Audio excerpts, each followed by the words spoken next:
Welcome to Bites of Light with Angel and Seth Rohr. Our mission is to bring bite-sized nuggets of information to be digested as you please. Take a quick bite or stay for the whole party. Pleasure being the main component of our mission, we will also bring other humans into our space to share their magical brew with us all. Love, service, and wisdom is what we are bringing to the table.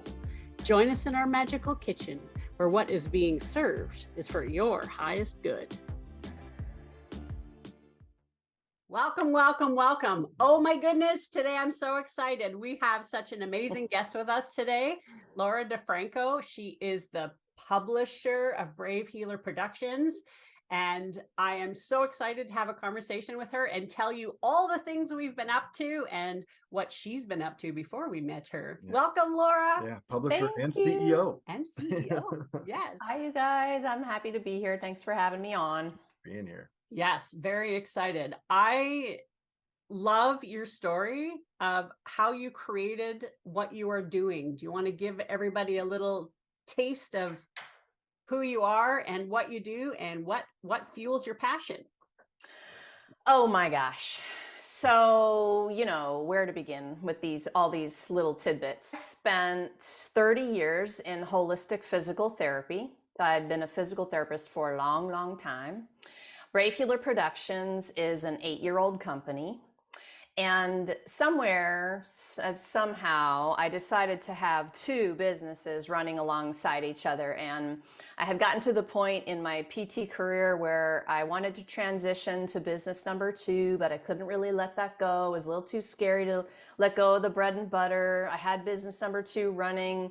I was transitioning for about 5 years. You know how those transitions go, the long, hard ones that you can't make happen. Yeah. And the short story goes something like this. I had already been a published author. I had been in several book collaborations before this moment happened. March 20th of 2020, everyone's going to have some interesting stories about the COVID date. But mine was that I woke up that morning dreaming a dream about a collaboration. And I was so inspired by the dream. I literally got out of bed, walked to the kitchen in my pajamas, and opened up the laptop. I wrote a little note to people I had in a Facebook group where I was teaching a class online. And I said, you guys, it was all women at that point and all my healer friends. And I said, ladies, the world just lost all of its hands-on healers. Let's write the ultimate guide to self-healing and empower them with the tools that they can practice at home. And so I wrote that note, gave that little invitation into the group, and 48 hours after that, I had 24 people say yes. And 5 weeks after that, we birthed that book onto Amazon to a #1 bestseller in multiple categories. And I was like, holy crow. Yeah, wow. And it still gives me goosebumps to tell that story. I love that it still jazzes me like that. And I realized that something way bigger than me was in control of this thing. And I honestly, you guys, I thought it was just going to be a one-off. It was a really cool thing. But a week later, I had a friend email me and she's like, Laura, when are you doing the next one? And I'm like, well, today, I guess, And so, yes, please. And here we are. I'm so proud to say that we are now celebrating our 54th Amazon bestseller. Yay. And that's a lot of books in that short amount of time. Yeah. And it's been an incredible ride, but that's the short story. Yeah. Well, I just love that our visions lined up at the same. And like you said, everybody's going to have their story about where they were and what was happening. And I was literally on the Teo grounds when that happened with Lee McCormick. So the fact that it's coming full circle for all of us, and now we are stepping into your circle and birthing magic with you, and Lee's coming to play with us, and we all, it's amazing how the universe just lines up the vibrational souls that are supposed to come and play together, and here we are doing the thing. Yeah, and it feels like Fast and Furious all of a sudden, because I feel like for years I've been waiting for what's happening now. Right? Yeah. And Yeah, it's happening now, y'all. Like, in case you Uh-huh. were wondering. And I have magical conversations with healers who aren't just any kind of healer. You guys, everybody that is coming into this world are wise, experienced, walk their walk kind of people. And that gives me goosebumps talking Mhm. about, because this is a powerful group of people, and we're kind of, I feel the energy is nobody is willing to wait any longer. Right. Like, they're making this, whatever this is, let's talk about that, happen. Right. And it is happening now because people are getting into action in all kinds of different ways. And our world is the book world, and we want to get brave words out into the world in a bigger way, but especially from these brave souls who do this kind of work in the world. God, it's about time. It Right. is about It time. is. Yeah. Yeah. Absolutely. And the container that you hold allows people like us to step in and know that it's a safe space to be, because of who you are and what you've gone through and the skill set that you bring to the table, right? Because you can only teach as far as where you've gone yourself, and you've done the work, right? And not only that, I do believe on some level there's a space that once people have mastered something physically within their body, like martial arts or a sport, or where you have to actually move, I believe that's a huge component of this work, because so many people are scared of their own warrior, Yeah. right? And can you talk a little bit more about your background and also your physically healing bodies? That's the other Oh, piece. There's gosh, body work. you're making me think of so many different things at once. I'm like, where do I want to go with this? Well, I mean, I was one of the lucky kids at 16 I knew what I wanted to do, and I had gone into high school. At high school, we had these lunchtime speakers, and I had signed up for this one that was a physical therapist, and I was really excited because I'm also a lifelong athlete, speaking of bodies and moving. And I was a soccer player in high school, so that was the sport, running and soccer. Mostly I ran to keep in shape for soccer, so I wasn't a runner at that point. But when I listened to this physical therapist talk about what she did, she was so excited and so motivating. Like, that day I knew, and I hopped on the track because of being an athlete, I thought I wanted to be like a sports medicine doctor. I wanted to help people with their injuries or whatever. Became a physical therapist, and then jumped very quickly. Again, I could call it luck, but I see it that it was meant to be. It was my destiny to hook up with alternative practitioners who weren't doing just traditional kinds of physical therapy. And again, how lucky am I that some of those people were my mentors in school, not when I graduated or later, which is No kidding. sometimes how they come upon you. But Right. right away, I got introduced to myofascial release, craniosacral therapy, Reiki principles, energetic principles that were more than just body. They were body, mind, soul, Right. and learned how to be with people in a holistic capacity. So that's kind of the beginning of that piece of the story. I'm not sure where else you want to go with that, but Well, but that's that background, at that time, I'm sure you had no idea where life was going to take you, but that background is what uniquely designs you as a publisher to hold these containers for healers like us who don't know how to write books, but we know we have valuable information we want to share with the world. And you know how to step into that energy because in your years of PT, you have been doing this energetic work by some of the same language and some different language. well, But thanks. that awareness. That was the other thing. That was one of the 5 things I thought about when you asked me the question with it. But the biggest thing was like, oh my gosh, somebody had a grand plan for me, didn't they? Right. And stepping into publishing right now, I'm unapologetically publishing for holistic health and wellness professionals for obvious reasons, because that's who I am and was. Mm-hmm. But that's what makes this so magical to me. It's aligned so perfectly. And I can look back at my life and my first career and say thank you. There's no regret that I spent 30 years there and now I'm here. There's like, oh, that was perfect. Right. Right. You know, and it's making this business and this time of my life, I think, even more purposeful and magical. Yes. And I've learned through that history to listen to the messages in my body, all around me, in the big hawk that was in the sky yesterday when we hiked. Right. And I've known for a long time when I'm on the path and when I have gotten off the path. And I got really good at listening to that. And I think again, just lots of gratitude today. Another thank you to the universe for helping me get that kind of thing or education. You know, I didn't have that intuition so great until well into my adult years. It takes Sure. time, lots of reps. Yeah. Well, and for those listening, I'm going to translate the animal medicine. Hawk medicine literally is you're on the right track. I know, isn't it Right? so perfect? And so, you know, I tattooed a feather on my forearm for that reason too. Like I'm getting Love the it. birds on me. right? Yes. Yeah, that's huge medicine. Hawk is a huge power animal, and I love that. But that just also goes to show your level of awareness that, you know, you are tapped into the mama, and you receive and understand the signs and give gratitude for the signs. That's how we live this magical life. The animal medicine has been totally incredible. You guys will have to intro me to Stephen Farmer. I think I know. Yes. I think you guys know him.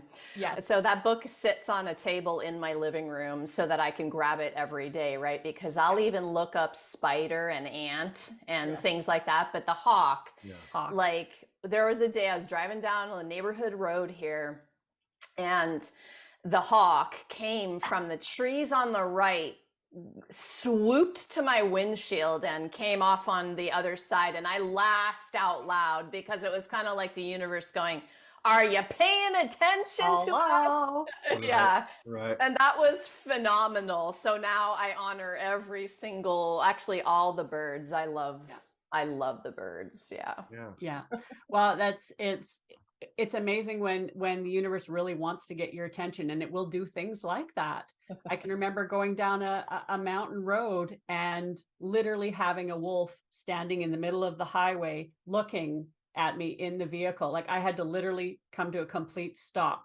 We had that eye moment, and then off it went off up the mountain, and I just sat there for a second, jaw dropped, like, how does that it's just that divine intervention space, then boom, the eye connection.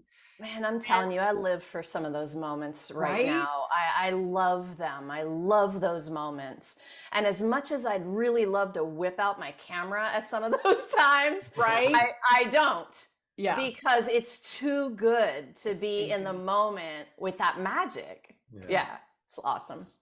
And that's a huge piece. And I think that's why so many humans on this planet today miss them, because they're so attached to their phone. Right? To put that down and just experience your world and experience what's going on around you. There's messages and signs everywhere if you pay attention and you look. There's some of us who are in this generation where half our lives we didn't have that. Right. And this other half of our life, we have had the technology. It's kind of interesting, right? Yeah. And so I feel grateful that I am in that place where I did not have that for the first half of my life. And my foundation was something different than the kids have right now with this constant, you know. And so with my kids, I'm like always, hey, it's me, a human being in front of you. Right. Could you put that down, you know? And I just give them a bad time about it. And they know, and they still do it though. So the habit is real. Yeah. Yeah. It really, it just really does show the teachings about where are you putting your attention? You know, what story are you creating in your life? And that's what it is. We are the authors of our story. And literally what we put our attention on is what we are curating and crafting in our worlds. And that's what I love about what we're doing together, is there's this common theme, this common goal, and we're bringing 24 people together to create this dream together and literally birth medicinal art into the world. Yes. You know, and I Bytes have of light. We better tell them what it is. Bytes of light. Yes. Bytes are the book we're birthing is Bytes of Light. Yeah, the one we're working on right now. Yes. Evolving Leadership for the Spiritual Entrepreneur. Yeah. And we do have the 2 books that Seth and I just wrote in with Laura. Love Mine are behind me. And Mindset Mastery. These were our first toe dips into Laura's world. And I gotta say, Laura, I've been watching you. I've been watching you for the last couple years. Stalker. I totally am. And we are I was going to say we're stalkers and we're proud of it. Yeah. That's also something we honor about ourselves. We are largely an internal stalking skill. Yes, Toltec teachings is around stalking, and part of our mission is to change people's perception around what the word stalking means, because yes, I totally stalked you.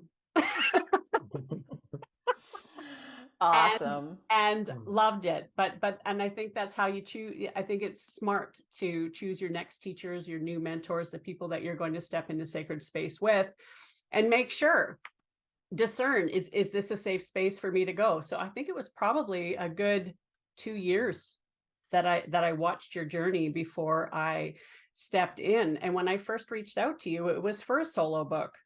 And then you said, oh, well, here's this other option. And my brain just went, whoa. Yeah.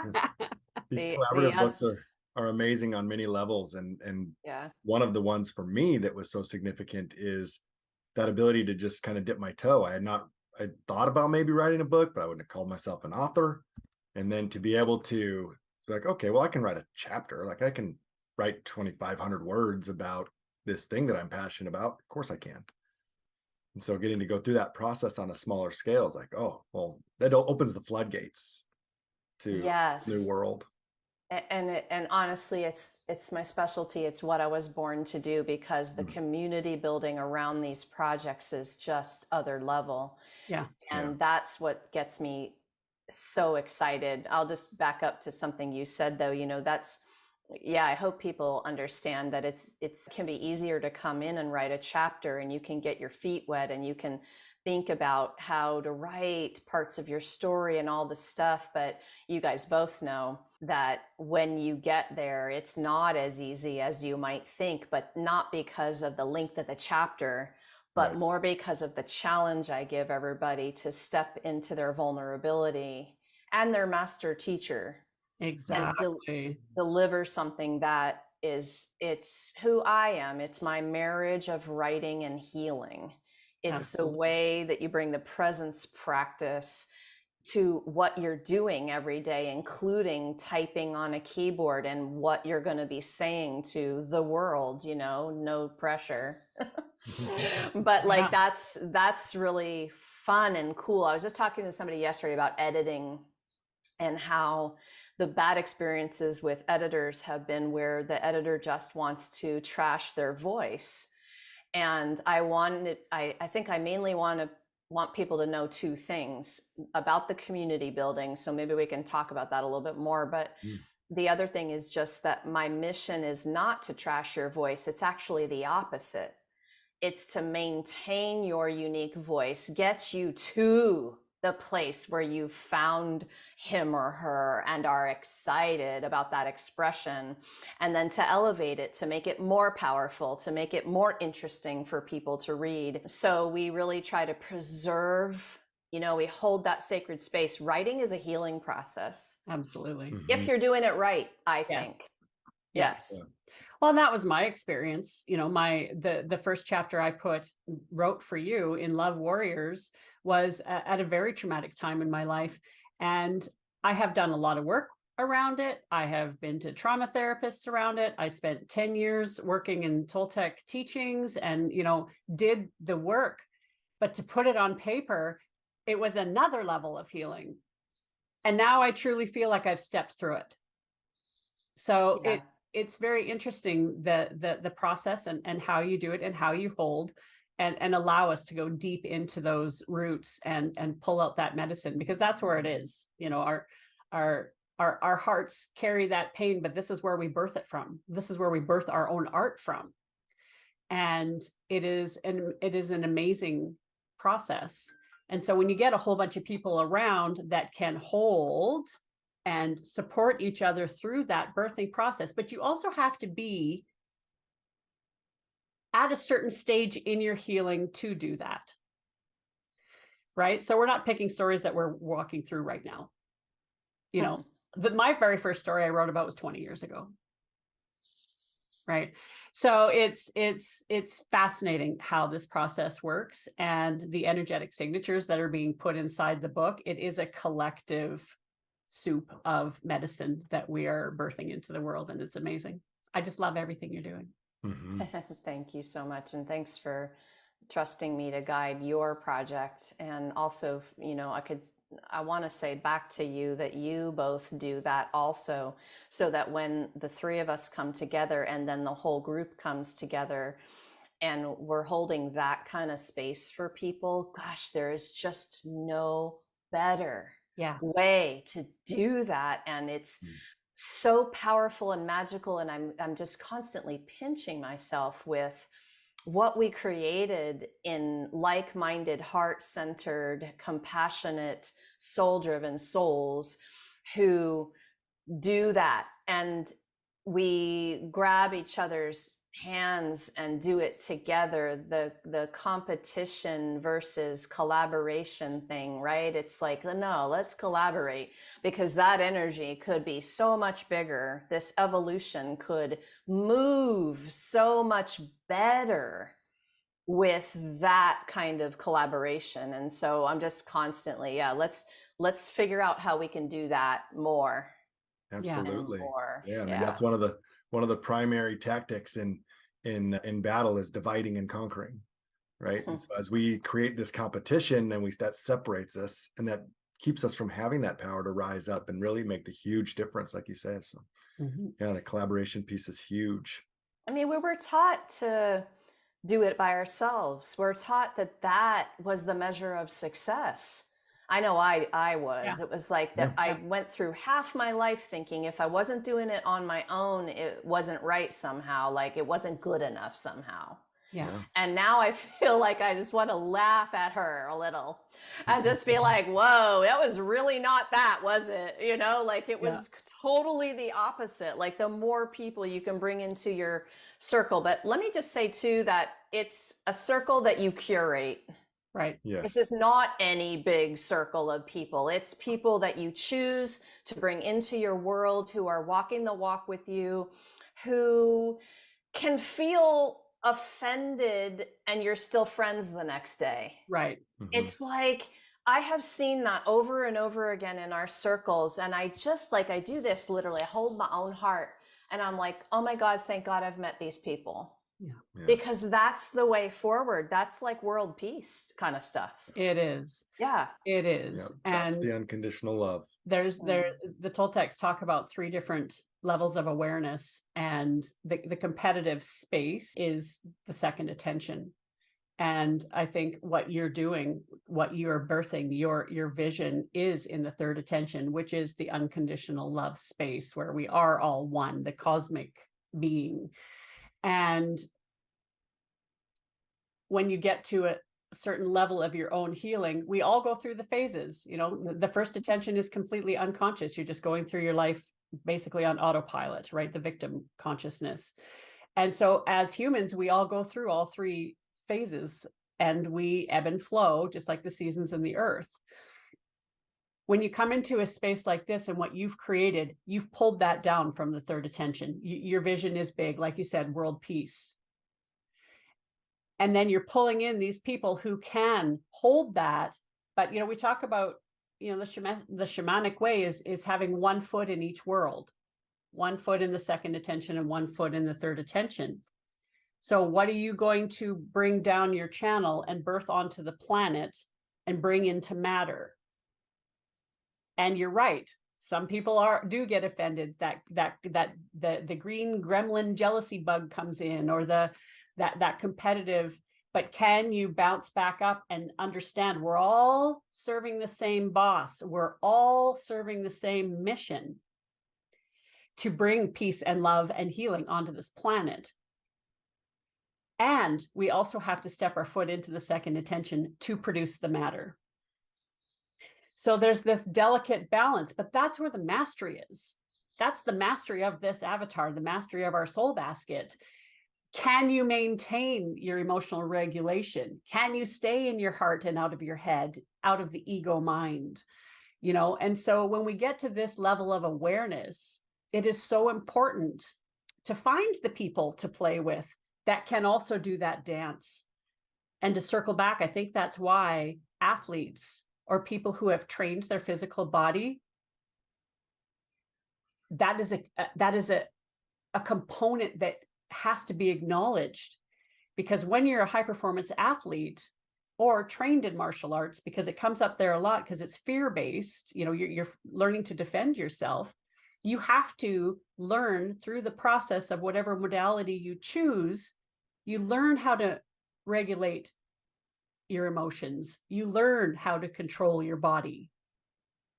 And I think that's an essential piece that humans are missing if they're not paying attention to their physical aspect of their lives. This is such a great topic. And as that lifelong athlete, I'm just like, yes. Yeah, I'm just right? like nodding my head. Yeah. But, you know, okay, so soccer, I did little gymnastics when I was little, and then I joined soccer, and then I was a soccer athlete in high school. We travel team, high school team. Then it was college, and I played 2 years of collegiate soccer. And then I actually had to graduate college, so I paused for a little bit. Yeah. And then next half of my life, I was a marathoner and did 3 different marathons before I had kids. Kids changed the body game significantly. Yes. Found martial arts as almost like something that saved me, because when running became too painful because of the prolapses I experienced through childbirth, I was losing myself, and it made me wake up to the fact that something that I did was my identity. I was like, who am I if I can't do this awesome peak performing marathoning, you know? And I had to start questioning who I was, which is, as you guys know, it's like the window towards everything good when you start to ask yourself, you know? So martial arts came in, and then that gave me this whole, like, Taekwondo, I'm going to be very specific to honor my master, John L. Holloway. Thank you, Master Holloway. Because his quote was, discipline the mind, the body will follow. Yes.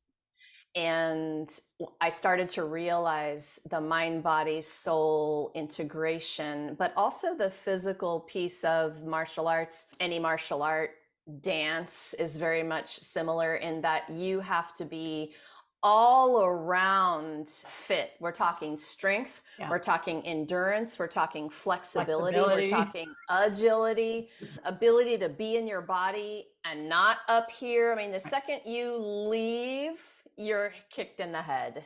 Exactly. And so that was like this whole other training. And I found that late in life, 38. You know, and so trained for 14 years, and that was an amazing journey.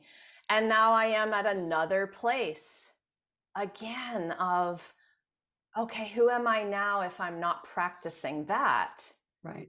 And I don't even have an answer for you today. I'm just sort of in this limbo land. It was all COVID's fault, seriously. Yeah. But that was a gift also, you know, so anyway. Yeah. Well, our stories are very similar. Mine was gymnastics from the second I could walk, and went from an athlete into coaching. And I spent 30 years in the gymnastics world, in power tumbling and trampoline. And yeah, when you go through that phase of, okay, I need to retire as an athlete, like you said, you go through this, who am I? I went right into coaching. So it was because I still got to do it. It just morphed a little bit for me. And then after I retired, I went to that, who am I, without this label. And it took me probably almost a decade to let go of that label. But I found martial arts, and that's honestly what saved me too. And I went through Kung Fu, and my master was Grandmaster Piercy, and his son Master Piercy. So I was lucky enough to get 2 generations of teachings through that family. And yeah, the same thing. Like, I practiced some things in the softer forms, but after going through surgery in June, my body does not want to cooperate the way it used to. So now there's this whole new relationship coming in where, you probably had it happen too, where you have to rediscover your new limits and what this new body wants to do at this age. Totally. Mostly dance. Yeah, that's where you're heading for, is dance. Well, I don't know if you guys know that I'm a total raver. No. So that's awesome. I found that, I would say, probably 7 years ago or so, and COVID ruined that for a while too. Right. But yeah. you can have some private raves in your own house if you need to, like just get I mean, you're just making me smile about it, because there are personalities, and I am one of them. If I am not playing hard, I have way too much energy. Yeah. And so lifelong athlete was a survival thing for me, I think. Me like, too. If I wasn't moving, you probably didn't want to be around me too often. I mean, still, I run at 150 miles an hour for most people, most days. Yeah. Yeah. So I can remember as a teenager not being able to sleep, and I would just roll out of bed and go onto the floor and do push-ups and sit-ups until I exhausted myself, and then I'd go back to bed. Like that was my normal routine. After my full day of everything, I was still sometimes couldn't even put myself to sleep.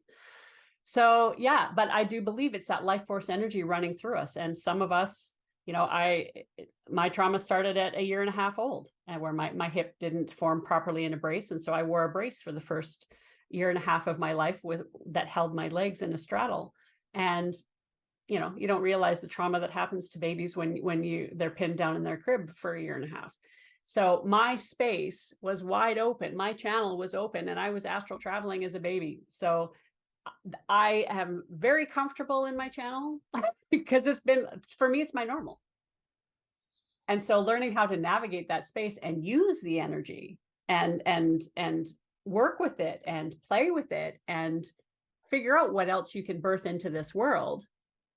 My introduction in my book for Bytes of Light talks about my walking down the street with my white wolf, not even understanding it was a wolf until I was older, right? So check that part out. This book that we're birthing is on animal medicine and how we show up and walk in the world with these gifts from when we didn't understand, and then there's awareness, and now we understand, and we're mastering, and now we're teaching.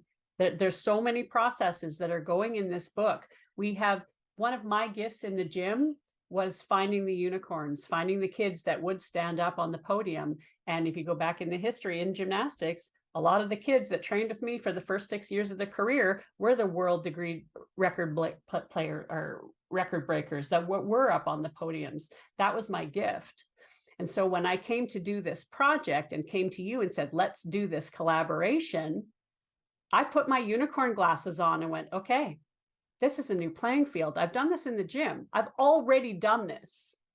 Now, here's a new, vibration to play in, a new community to look for unicorns. And I'm telling you, we're having a blast. Unicorn hunting. I'm stalking the unicorns.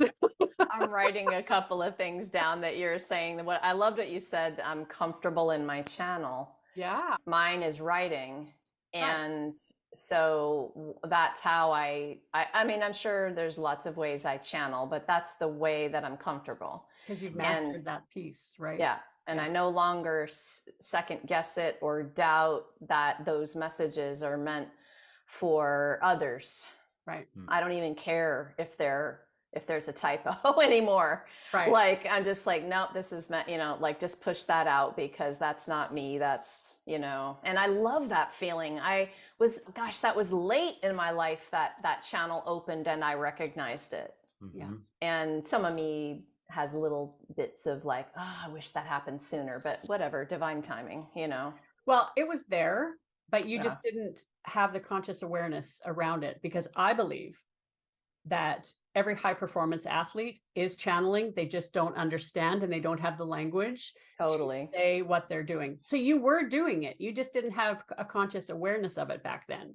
Yeah. Because you don't get to a high performance state without trusting your body, without trusting your intuition, and trusting your body to move you in the positions, like for soccer, for you specifically. Of course your channel was open. You just didn't have the language back then. Because you can't get to that high level of sport without that deep trust within your body. That's a great two things to put together for people. I don't think I've ever thought about my athleticism as being the channel. It's a gift, for sure. You're right.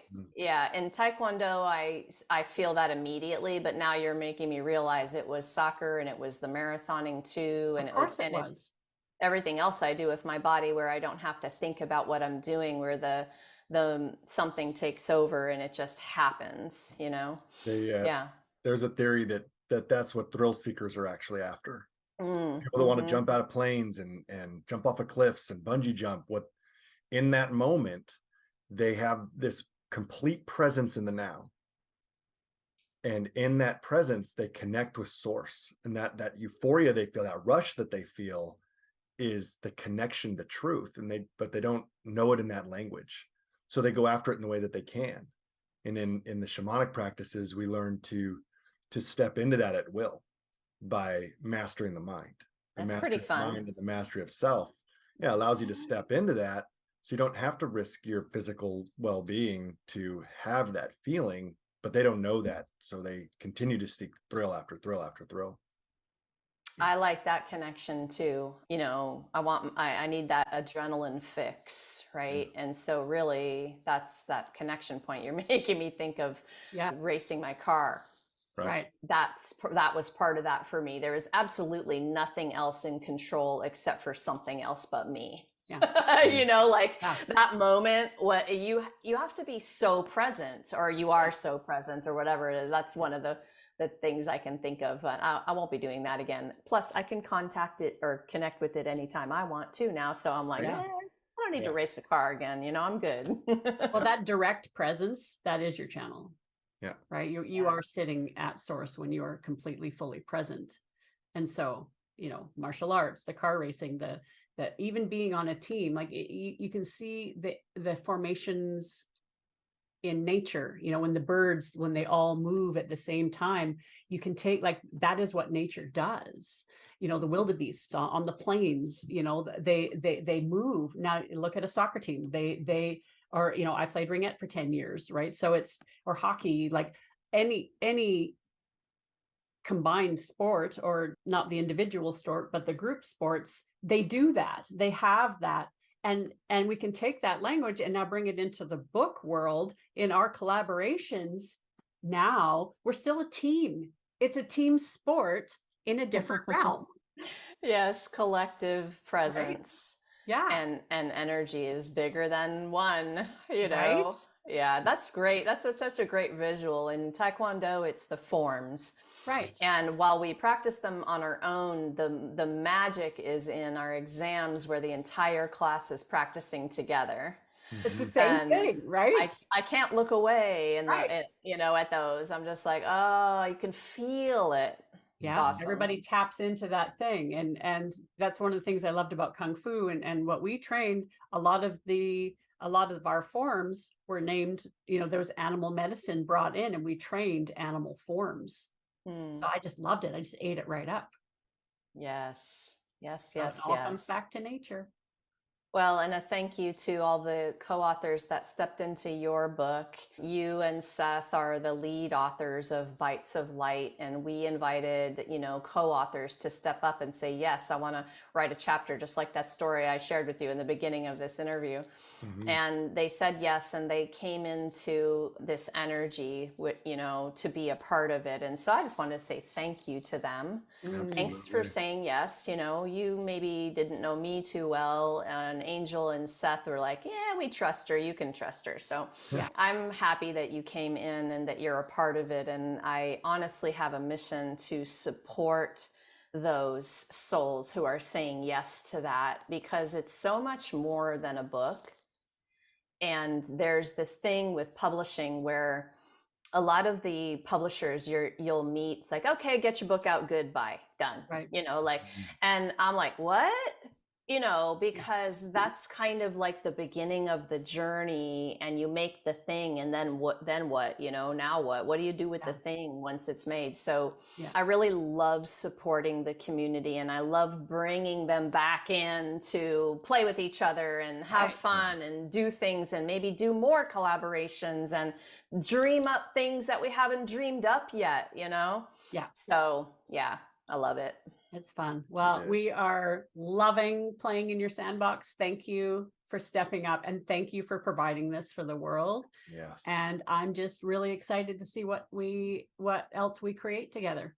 It's going to be a great ride. Yes, me too. When is this one publishing? Remind me. Do you guys In a have month. the date? In about a month. Oh, Is it? Yes. June 21st, summer solstice. Yes. There we go. Oh, that's right. That was a magical date that we That picked was on a purpose, magical date wasn't that it? we picked. Yeah. All right. Awesome. Thank you very much for joining us today. Thank And you, guys. we look forward to birthing this baby into the world with you. Yes, Yay. absolutely. Me too. All our love.